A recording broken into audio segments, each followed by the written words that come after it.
Welcome to CosmoFactory, a podcast by Cosmoprof Worldwide Bologna, where we explore the entire cosmetics, personal care, and fragrance industry supply chain.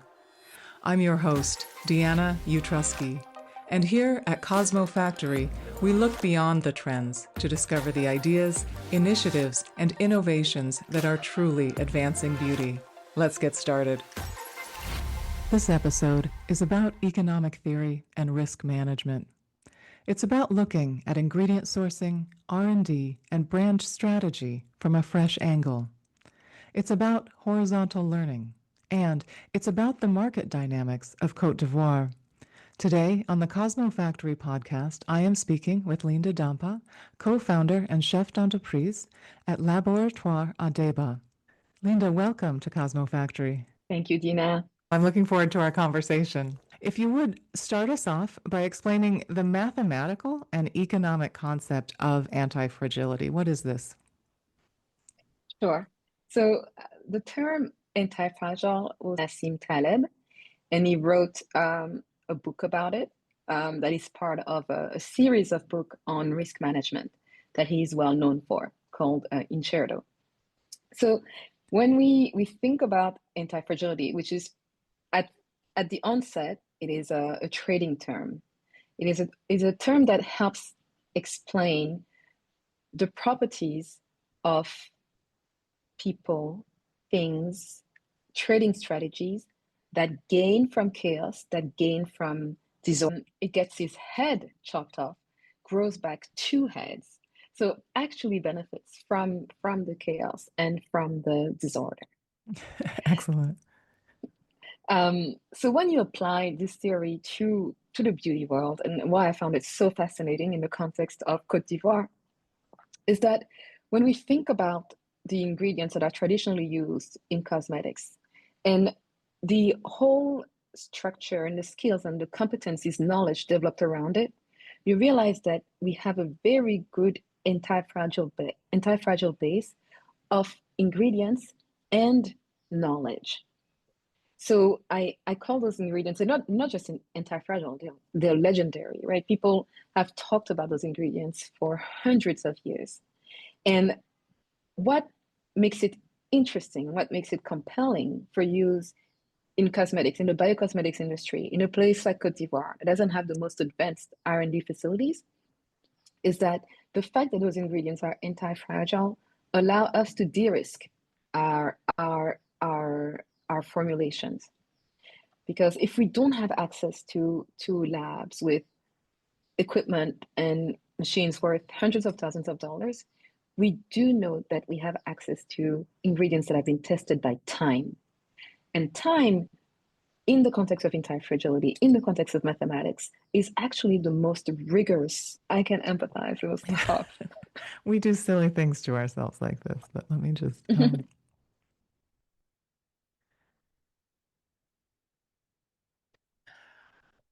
No, thank you for all of that. So, there was a tendent beauty movement, and there were, of course, a handful of brand origin stories that were relatively common. And one of the story elements that comes to mind,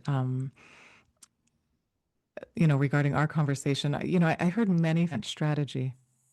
Will you strategy? I know economics is not just like a side interest of yours. You studied it at university level sense, but will you share like when you recognize that this economic theory had relevance in terms of skincare, and you really sort of committed to merging the two?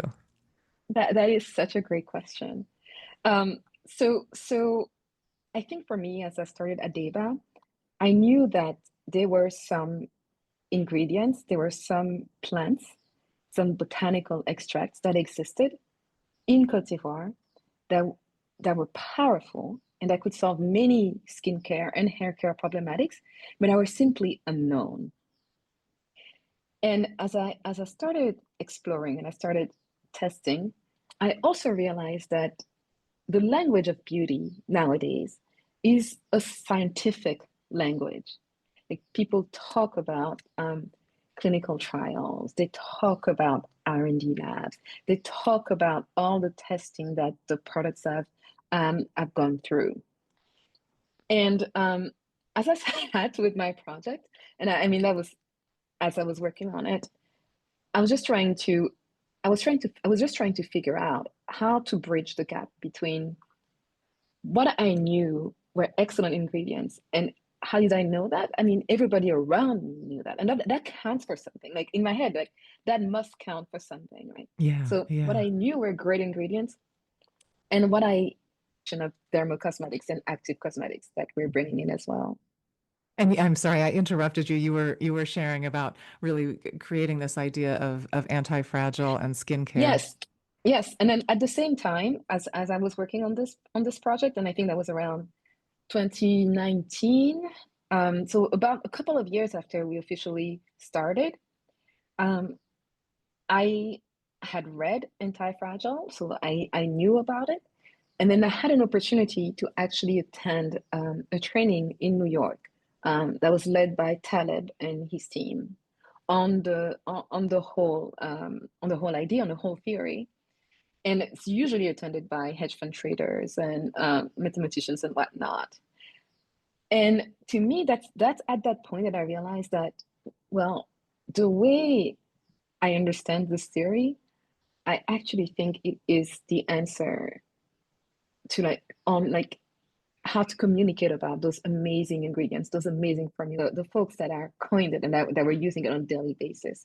Yeah. So yeah, that 2019 was the time when it all sort of came together. Yeah. No, that's fantastic. That's fantastic. Share a fairly, specific example so we can get our head around this a little better.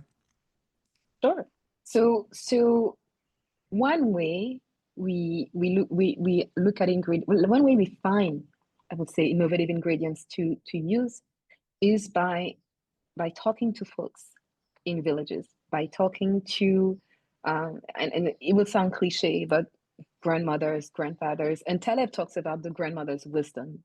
By talking to traditional and basically listening to what they tell us about the ingredients that they use and how long they've been using them and how they use them. So our starting point is not a blank page. Our starting point is the knowledge that's been accumulated over the years.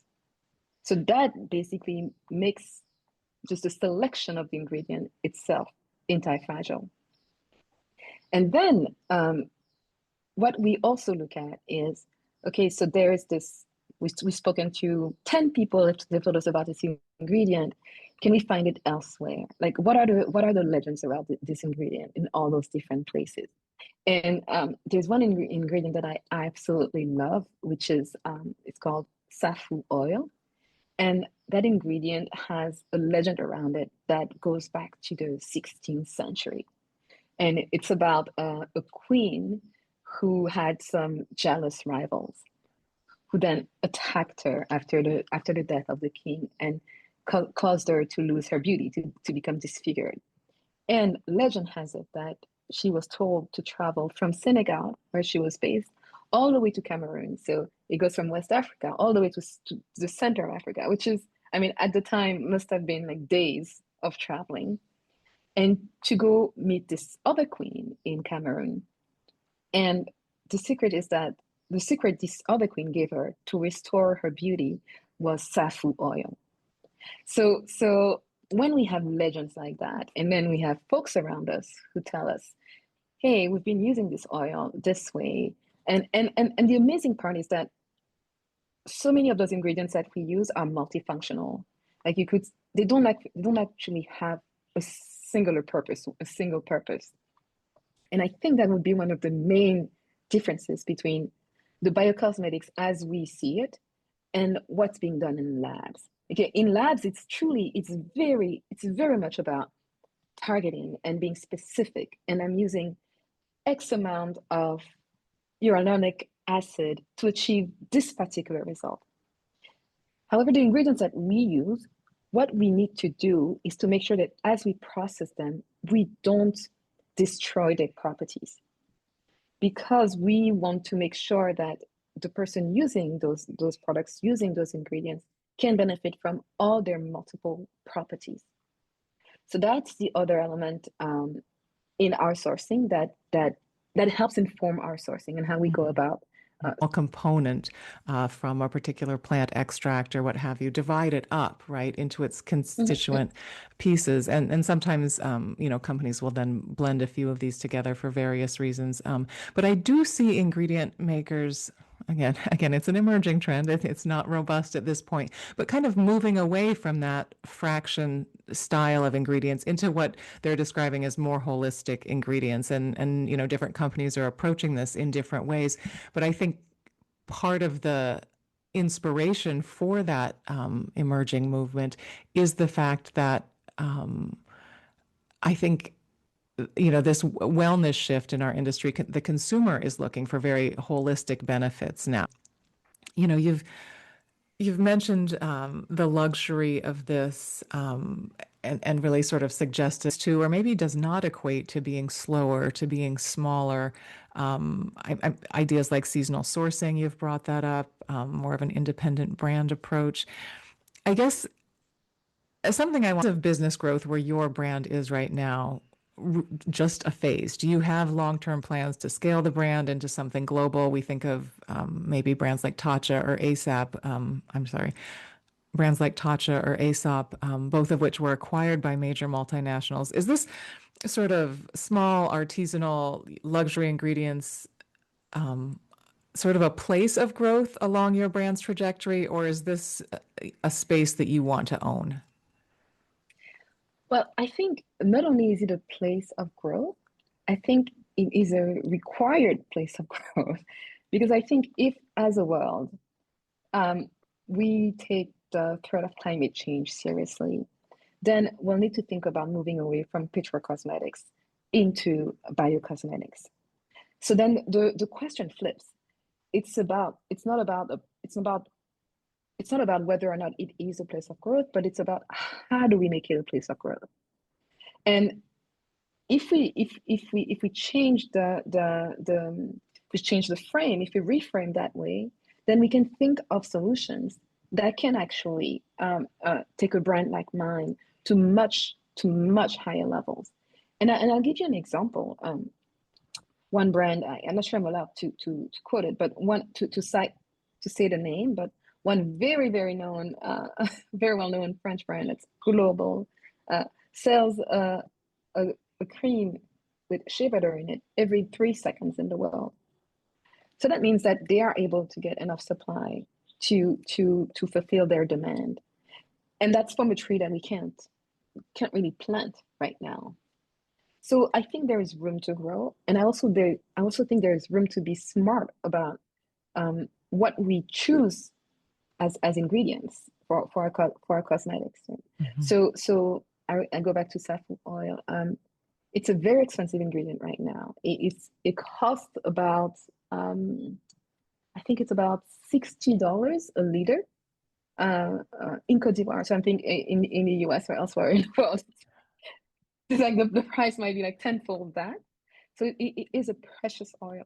But I do know for a fact that we can plant, and I've been to saffron plantations, and we can make this an actual crop. And one thing that's so interesting about those ingredients, they tend to grow on trees. So that actually goes into the whole idea of sustainability, of regenerative type of beauty, right? Because if we plant trees, we know we're going to be using the fruits, but we are also restoring our soil. We're also doing things that actually help humanity on a much global, on a much wider, bigger scale. So for me, it's like not so much as whether or not it is scalable, but it's truly like, how do we make that happen?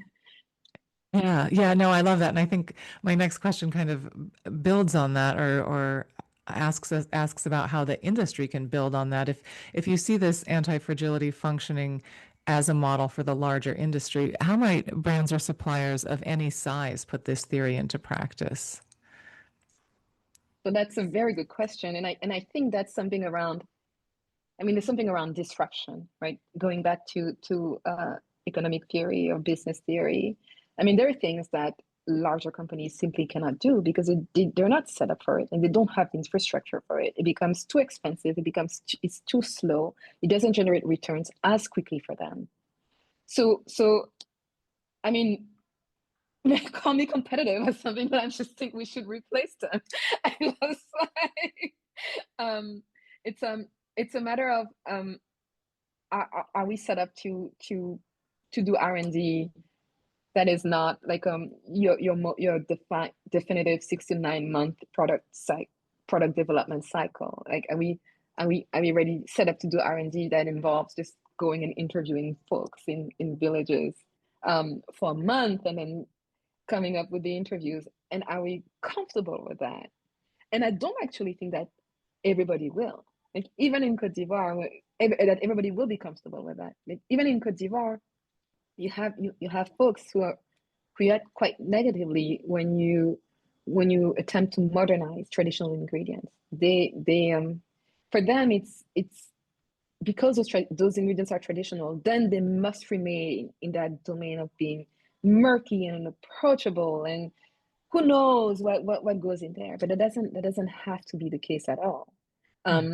But I am not sure to go back to your question. Like I'm not sure that all the bigger brands are equipped to handle anti-fragile ingredients or to handle an anti-fragile approach to R&D, simply because historically that's not what they've been doing.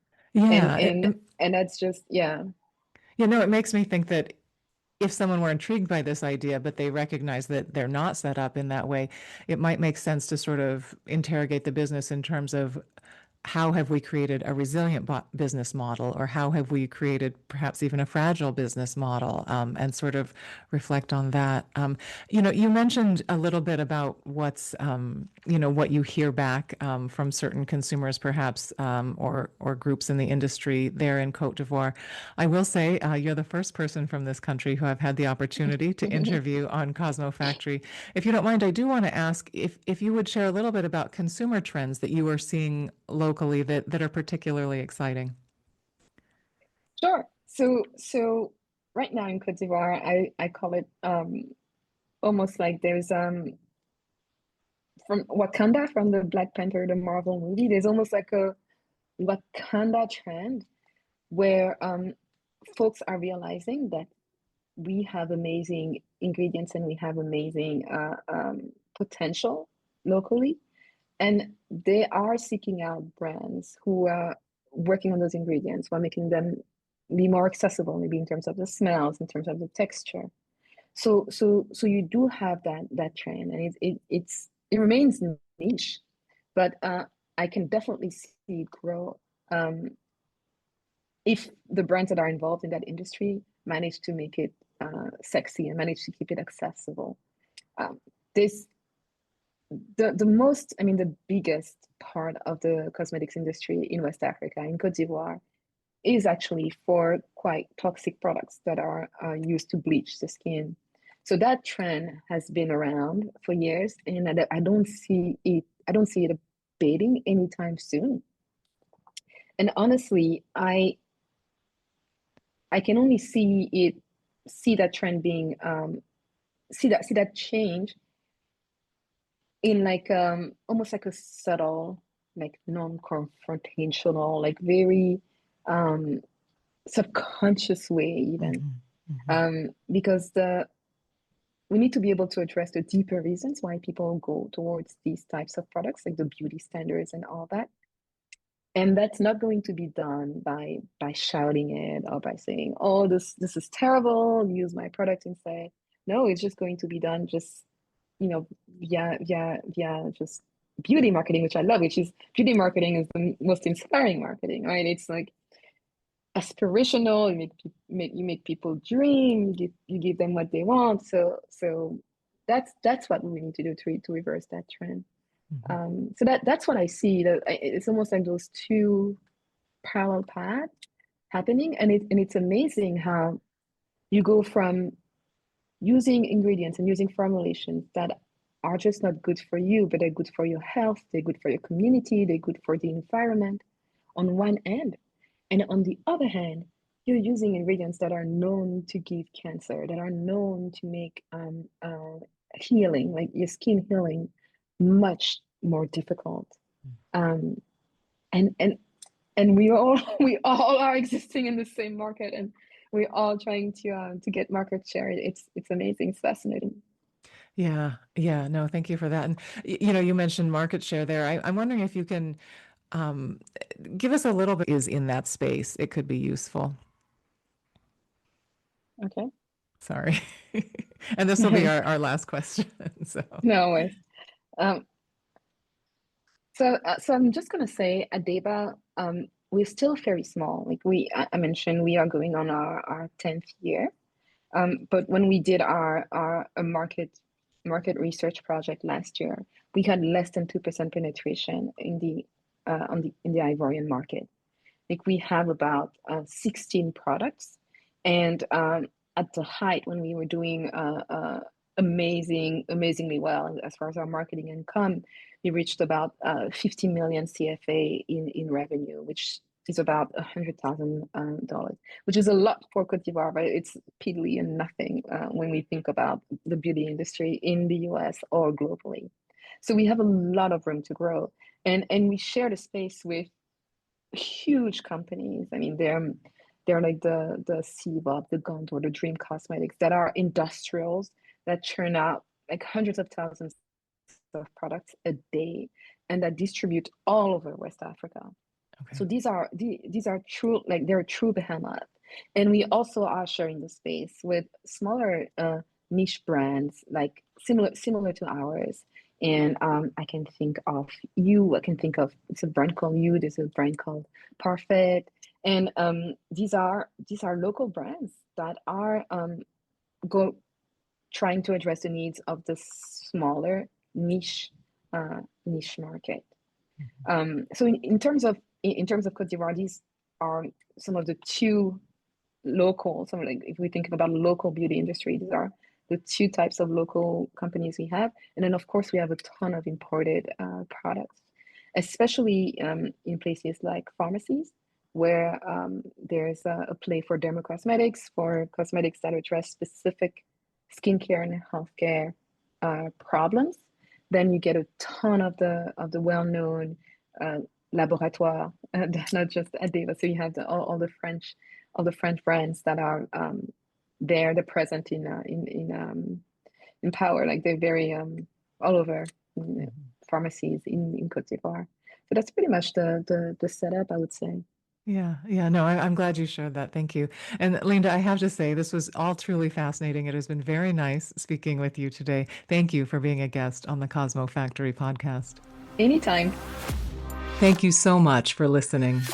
If you find the CosmoFactory podcast useful, please take a moment to leave us a 5-star review and share your thoughts so even more cosmetic industry professionals can discover the CosmoFactory.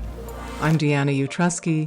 Please join me again next Tuesday for a new episode of the CosmoFactory podcast.